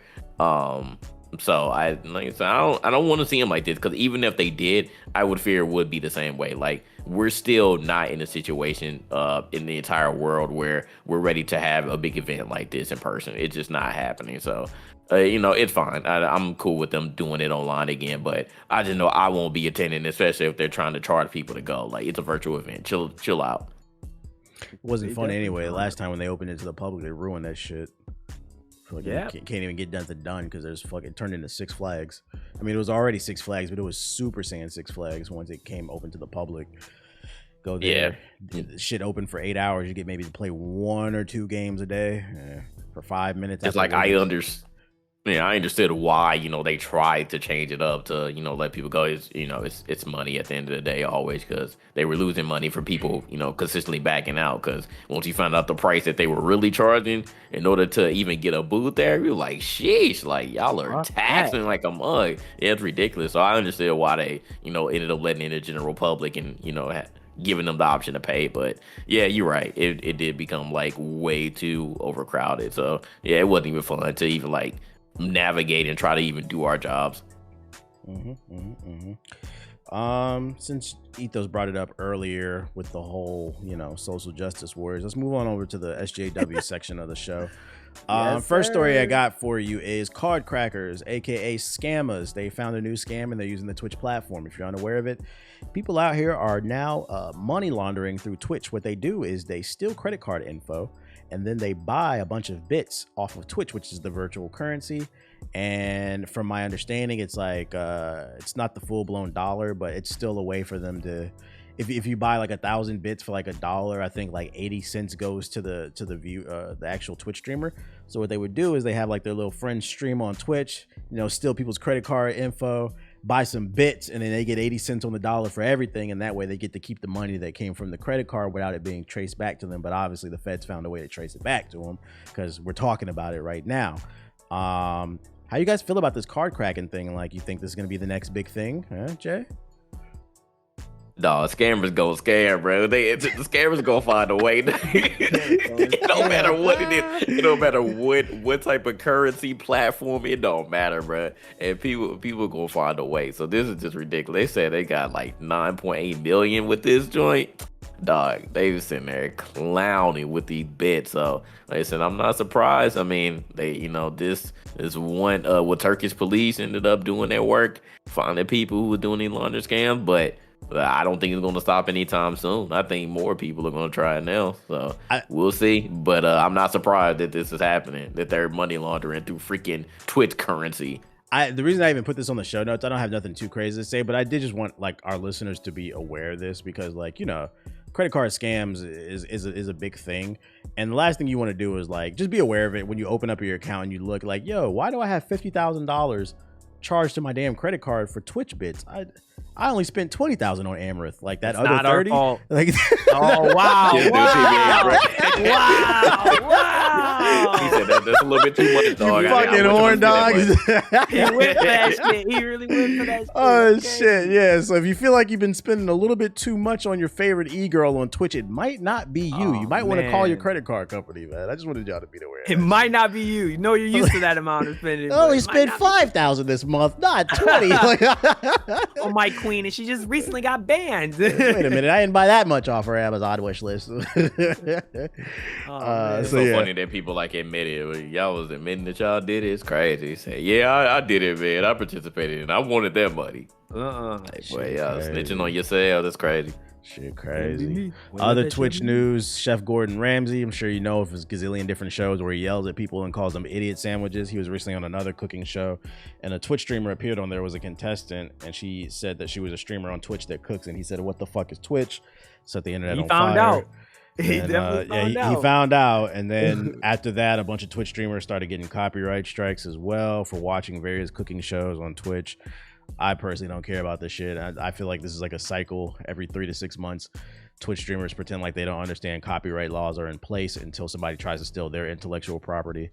Then they want people to defend them and shit like that. Yeah. Damn, bro, that's crazy. Yo, say that shit again. You said what? People act like they don't understand the purpose of forming their own intellectual property until somebody tries to go and steals, takes food off of their plate. You said when they start stealing clips off of them or taking content off yeah, then it becomes an issue. Then they want to hit people with copyright strikes and shit. Just fucking hypocrites. But like that video that you guys, I hadn't seen that video till you put it in the group chat, but apparently niggas is watching whole movies like fucking Lord of the Rings and shit on Twitch now. I'm like, yo, y'all are wild. Y'all went from albums to fucking Spider-Man No Way Home and shit. Like, what? I'm like, whoa. Watching full ass anime episodes, bro, live on Twitch. Like, you niggas is wildin', dog. Y'all could just develop a personality since you're a content creator, but that would take too much effort, I guess. And freaking saying it's like layers to this too, because like I truly don't understand. If you think that the music industry is bad, why would you think that like the TV and movie industry, easier. yeah, that they're going to be easier, bruh? Anime was already like one thing, because anime people don't play either. It's That's based in been Japan. They could terrible get thing to away with navigate. it a little bit. No, but I mean, not. I'm not talking about Twitch. Like just Okay. YouTube, because YouTube is the main thing too. Like that you can't watch anime on YouTube. People still try to find ways, but that's been the main. Oh, thing. you But, like, can. I found full ass seasons. I found 4-hour can. videos. I know you can, but you can't. I watched all the yeah, Static Shock on legally, YouTube back in the day. I literally watched an allegedly. entire anime. legally. They upload the whole Legally, you're season not as supposed one to. video. That shit was 4 hours long. Yeah. I watched the whole damn season in one YouTube video. I could Yeah, not believe it. legally you're not supposed to. I'm not saying that you can't, because people have again found ways, but you're not supposed to. Yeah, allegedly. But yeah, I streaming the whole movie. Like, did you seriously think that like nothing was going to happen? But it gets even deeper than this, and we're gonna go back to the video that I linked. Shout out to Devin Nash. I really enjoy his videos, because he like deep dives into a lot of things that go on Twitch. Why, like, and I think like it even goes even further to like what some of these top streamers contracts are looking like, because it's been a lot of things that like say that they have to stream like 300 or so hours like a month in some of these contracts. And I understand that like that would get somebody burnt out. Like, you don't want to play games for 300 hours. So like I can understand why like some of these streamers like, I'm going to react to things on YouTube and stuff, and then get to the point where like I'm going to freaking stream a whole movie, because that just takes time and they don't have to do anything but just halfway react to something, and hey, I'm watching this for my community. So yeah, they're going to act like they don't understand, but like seriously, like a lot of these people are just freaking burnt out. And I mean, I can't say it's their fault alone. It's but they're the ones who signed the contract, so you got to deal with it. But I think that that kind of gets to why we're seeing like this other type of content. But you still got to think about that. Like, if you're a top streamer, you got to have somebody in your corner like, hey, do you think that that's a good idea to stream that freaking movie that's not yours? Like, if you're gonna at least watch a movie, use the freaking watch party option. Or if you really want to watch a movie with your community, then use Discord. Like, I've seen a lot of people that say, hey, I want to watch a movie with my community. Come to Discord at this time, and we're gonna watch this movie. But we do not want them to know about that yet. We Discord Allegedly. is the secret. We do never want them to find out about the Discord. Yeah, they find out about that. I'm not talking about Yeah. whatever, allegedly, but other people, yeah, they preparing. I'm not talking about the illegal stuff either. I'm talking about like legit like movies that that you own or something. But legit, like, Twitch is owned by Amazon. Like, if you really want to do it, just do the freaking watch party. Like, then you won't even get in trouble, because they allow you to do it. Like, I understand that it's not you won't have all your fancy graphics and stuff, but you can at least watch the damn movie if you really wanted to. But like TBA said, like, they just find something new to do every 3 to 6 months, and then act like they don't need to they didn't know what was going on, that they didn't understand. Grown ass people not even understanding copyrights and stuff, or you don't have anybody in your corner that apparently understands. So it is what it is. But I seriously think that like somebody needs to get seriously burned. Somebody needs to get sued to for people to finally realize, hey, like, this shit is serious and we need to stop. Motherfuckers is slaves to their computers, man. Like you said, they got these contracts where they got to stream 100+ hours a month. Freaking, like, my thing is, like, at that point when you're making, it doesn't matter how much money you make. If you're not allowed to leave your desk, are you truly free? No. You're a slave to that desk. And I remember people who they said that chair, dog, that chair got me. The chair, man. Oh my goodness, yo. This man is funny. Take breaks, dog. Take breaks. I would never. I don't care how much money you offer me. You want me to stream 300 hours a month? Hell, it's no, not bro. healthy, man. Like, we as humans, we're supposed to be social. Like, one thing now that I like about having a job now is fucking, I get to leave the crib and I get to talk to people, bro, and be around people again. It's like, you know what? It's like, I kind of miss, I mean, you need to get on my nerves sometimes, but it's like, I kind of miss this, bro. Like, versus just fucking sitting on the damn computer all day. This shit is loser shit. I don't care how much money you make. Yeah, no, I feel you. So like maybe that stuff needs to get reworked as well, because like I mean, there's a difference between like real burnout because you feel like you need to stream 12 hours a day, and burnout caused by the contract that you're bound to. So like that's not healthy either way. It's not healthy either way. So we need to figure that shit out. But y'all are tripping, all these top streamers. Like, y'all don't even need to do this. I really need for people to start like thinking outside the box and like, hey, what else could I possibly do in order to continue making revenue that will actually be healthy for me? Because just streaming is clearly not enough if you're being bound to those like ridiculous contracts and you're at a point where you feel like you have to stream and you don't want to play games all the time. So therefore you're just going to watch movies and TV shows knowing damn well that, you know, this is legal. Just because it's on YouTube does not mean it's okay to put it on your stream, man. Right. And I'm like, could you at least like watch some original YouTube content? Do you know how much original or like the news content there is? Yeah, like watch other YouTubers or something. Then you can dodge that bullet, but not like going like they really thought. Well, Fox uploads this to YouTube. That doesn't mean you can restream it, bro. There's literally streaming rights and stuff that you have to actually purchase, like to like restream stuff. That's like Hulu and Fox. Like they pay for that, like that they can actually like televise and stream his content. Like Technically, we're not supposed to be watching any of this stuff. Like YouTube is a direct competitor to Twitch.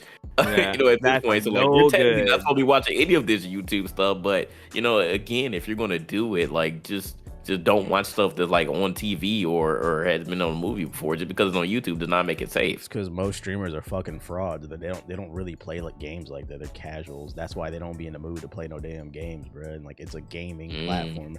I can't tell you. And that that's the weirdest thing that I like interaction that I've noticed when like I talk to other Twitch streamers that I'll meet in real life, and they'll be like, "Oh, so what games do you stream?" I'll be like, "Oh, I play everything. I do game reviews." So I was like, "I love RPGs, platformers, shooters, blah blah blah blah blah blah."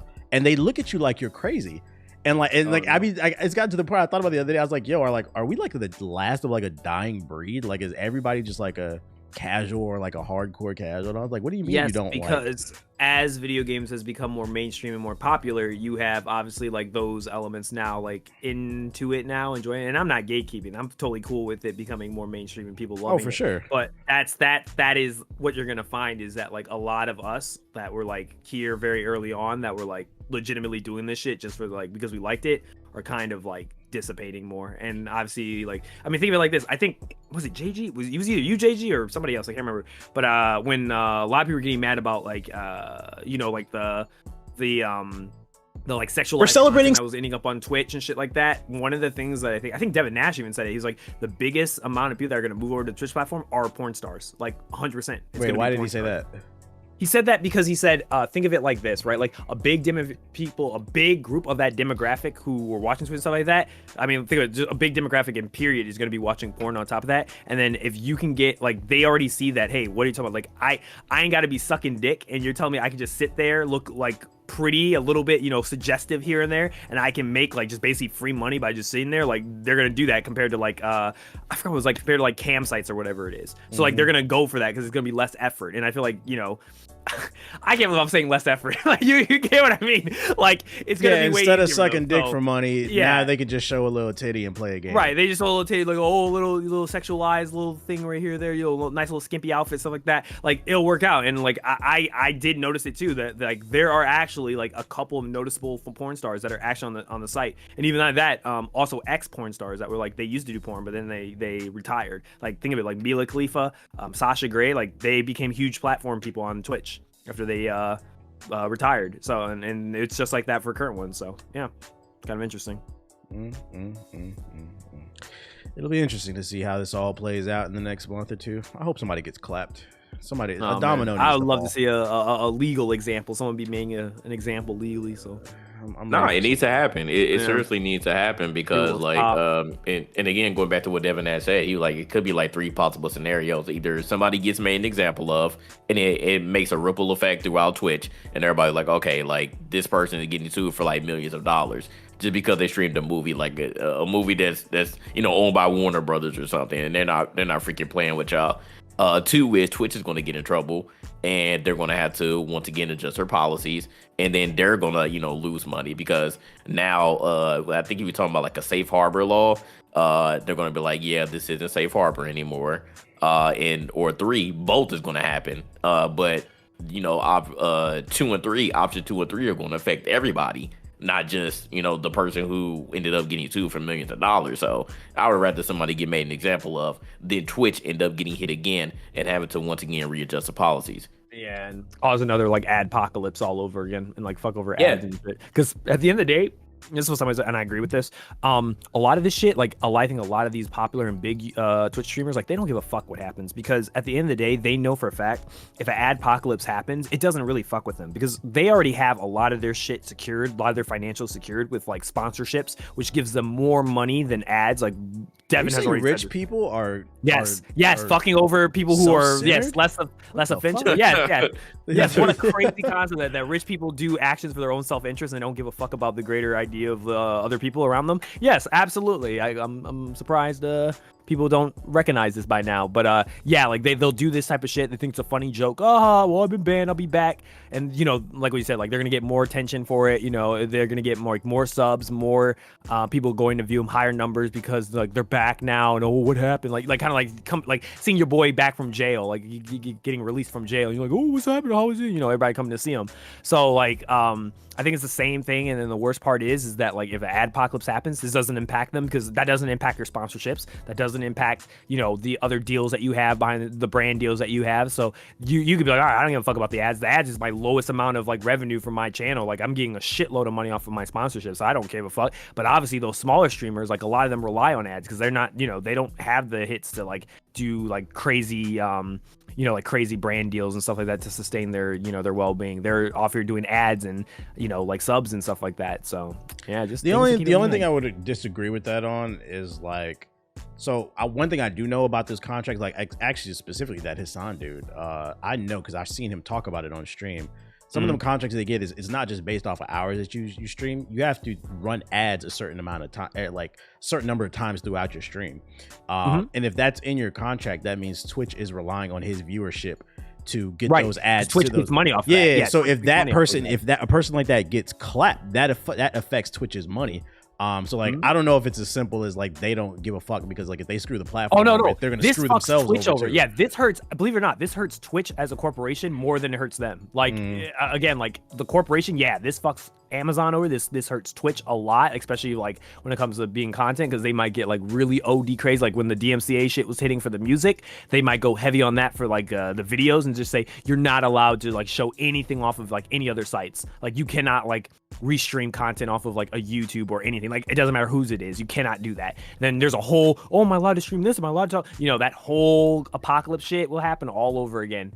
And again, like Twitch streamers are fine, like what you're saying, right? Like for example, like Hassan, for the reason, like he'll be perfectly fine. Like Pokey will be perfectly fine because at the end of the day, like they're so big that like even if let's say a DMCA did make an example of them and force them to like permanently ban their channels and shut it down, let's say they like permanently collapse Pokey would be perfectly fine. Pokey could literally make her own fucking website, say go to pokemain.com and you can watch me with my own provider that will be hosting my own shit, and I'll be hosting directly through this website, and she'll be perfectly fine. She won't lose nothing. So yeah, no, I don't. What's that TikTok too big meme? to fail. That TikTok meme must be. But that goes.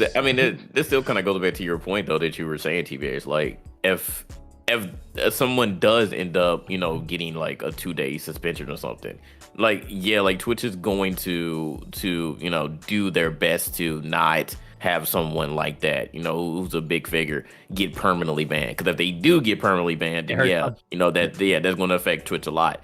But again, on the other person's standpoint, if they get banned for 2 days or something, that's not affecting anybody at all. Like it's 2 days worth of possible ads. Okay, it's going to be a little drop in the bucket, more for Twitch than the actual streamer, but they don't care. But they like something really needs to happen. Like it needs to be a bigger example to be made in order for people to actually understand. And I would rather that. If I were Twitch, I would rather that at the end of the day. Like, we need one sacrificial lamb to get hit, rather than, it just affect the entire organization as a whole, and multiple people are doing it. And then, Warner Brothers or whoever ends up catching wind of it, and they're like, all right, we're going to sue not only them, but we're going to sue you as well, Twit, because you're messing up. Must be nice. I'm trying to get like you. I'm trying to be like you, big dog. Trying to get that level of money one day. Not to screw people over, but just, must be nice not to have to care about nothing. But that's all I got on my show notes. If you guys don't have anything else to add to the conversation, we can. Oh wait, nah. Are we bringing people up? Yeah, let's bring the people up and let's ask them what their favorite games were this year. Maybe something that we didn't list. We don't need a million. All right. So yes, name your favorite game of 2021. Now, and then get the fuck out. Raise your hand if you had a favorite game of 2021. Let us hear it. That we didn't name. I don't see any hands going once. Going twice. Sold to nobody. Hey, make my life shit crazy. Damn, nobody raised their hand. All right. Dang, you said we listed everything? All right, well. I'm glad they can follow instructions at least. Yeah, God bless. I'm like JG. Yeah. Oh, that's crazy. My bad. I had my child yelling in my ear. She like trying to break down the door and shit. So, that worked out better this way. Anyway. Daddy. The show still ended up an hour and a half. We still got a lot of time. When's she gonna be a guest on the podcast, JG? Man, she might end up being a guest with her yelling self. We gotta get all the kids at GI. Yeah, all the kids at GI podcast. Just sit down at a round table. Yeah. just don't curse out my daughter, Ethos. Just don't curse her out, man. I'll do my best. Tell her not to tell me shut up. Just tell her don't tell that baby something. Oh my goodness, bro. Man, I can't wait for this man to have kids. We're gonna play that clip for him. Like what your dad did when we were younger, man. I'm so glad he found his mom to settle him down, man. Like, he was out of control. She was a savage. Detroit savage. Ollie, he had like no kids, boy. All right, man. That's all we got on the show notes. If we don't have anything else to add to the conversation, could we wrap this one up? Yes, sir. All right, cool. JG, you got the closing statement. We got the floor. What's your closing statement for episode 120 of the Game Illuminati podcast? Go. Yes, once again, I appreciate everybody for coming through. Like I said before, I want to let the universe do its thing this year. Things are definitely working in the background. So, and that's shout out to y'all as well, because y'all are making things happen. Believe it or not, the little thing that you all do make a big difference. So please make sure. I know that Apple has had it for a long time, but we do have ratings on Spotify. I literally saw somebody in Discord was like, oh, Spotify has ratings. Yes, they do. It's new. You make sure that you take a look at it and rate us 5 stars. Like T-Bay said, let's get it to 1,000, because it's definitely working its magic. People are definitely noticing. Y'all see us on the algorithm and gaming pod in the gaming section on Spotify. So let's make it happen. And Spotify, again, if you're listening, please make a separate podcast list for gaming. I don't know why you don't have it, but we need that category, because I'm trying to see us at the top of that hole. All right. Yes, sir. Ethos, what's your closing statement for Game Illuminati episode 120? Go. Shout out to everybody for listening. Every little bit helps, and every little way really means a lot. We're gonna have another GI tournament sometime for some new game, some people. So if you're interested, make sure you sub and join the Discord. We don't want no FOMO niggas to pull up at the last minute. So make sure you get into the Discord. Yeah, just for clarification, this man said FOMO with an F. Just because I don't want. What did it sound like? I said, if somebody's not paying attention, no, I'm just saying, because if somebody was not paying, because I know a lot of people like listen to this podcast with like a tab open, and if they're playing a game and they're not fully listening, it could have came across as you said no homo niggas in the tournament, bro. Oh, that's why I said he said FOMO just for clarification. I said oh my god! Oh my god! Hey, yo, you know the era we live in. We cannot cannot take no chances, bro. The COVID got you Nah, in bro. streets, bro. No, COVID got you We in streets. cannot take no chances, bro. No, COVID got you going Fuck crazy, that bro. shit, bro. You know, You blue need hair help. Twitter is searching for a problem. You need help. But yeah, my closing statement for Oh my episode God. 120 is since we were shilling for the Xbox Game Pass earlier, friendly reminder, I am giving away an Xbox Series S this month with 3 months of Game Pass. If you're watching the video version, the link will be in the description box below. If you're listening to the audio version, you want to know where the video version is, it's at youtube.com/the Black Hokage. There will be a link in the description box below if you want to win that Xbox for the month of January 2021. And then also, like JG said, please rate this show 5 stars on Apple and Spotify. We're currently sitting at 400 5-star ratings. Can we please get that to 1,000? That is more than possible when there are thousands of people listening to this show Right now. every goddamn Literally. week. Open your app. Yeah, open your app. It don't take but 5 seconds to get us to 5 You already have the app open. stars. You're listening to it right now. Yeah, Open it. yeah. Other than that, I'm hungry, so I'm ready to wrap this one up. We appreciate you all listening, and we will see you on the next episode of the Gaming Illuminati podcast. Peace.